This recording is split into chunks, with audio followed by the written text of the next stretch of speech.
Hi friends, welcome to our channel. సామలు మిల్లెట్స్తో కిచిడి అండి. సామలతో కిచిడి చూస్తున్నారు కదా. సామలు ఒక గిన్నె సామలు తీసుకున్నాను.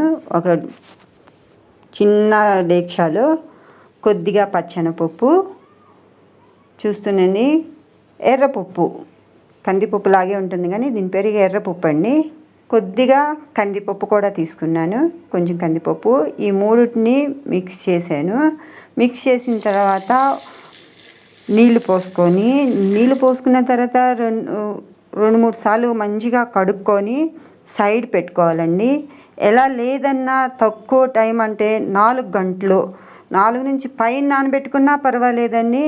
కానీ ఎక్కువ టైం నానబెట్టుకుంటే ఎక్కువ టేస్టీగా ఉంటుంది అన్నమాట. మిల్లెట్స్ ఎప్పుడు అంటే చిరుధాన్యాలు ఇవి మంచిగా ఎక్కువ టైం నానపెట్టాలండి. కానీ నేను ఇక్కడ 4 గంటలు నానపెట్టుకున్నాను. చూస్తున్నారు కదా ఎలా నానిందో.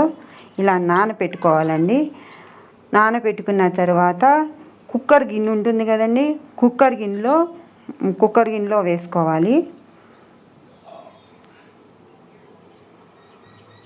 కుక్కర్ గిన్నెలో వేసుకున్న తర్వాత ఒక గ్లాసుకి దగ్గర కొంచెం ఉల్లిపాయ ముక్కలు చిన్నగా సన్నగా కట్ చేసుకున్నాను.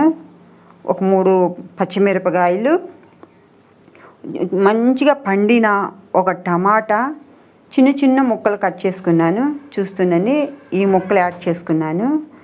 వీటిల్లోనే కొద్దిగా పసుపు తీసుకొని పసుపు కూడా యాడ్ చేసుకుంటున్నాను.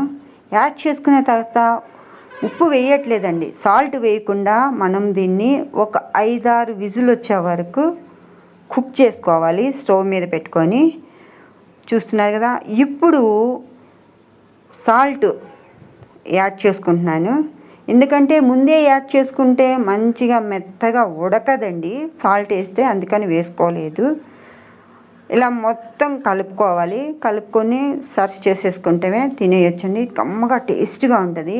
ఎక్కువ వాటర్లా కావాలంటే ఎక్కువ వాటర్ పోసుకోవాలి.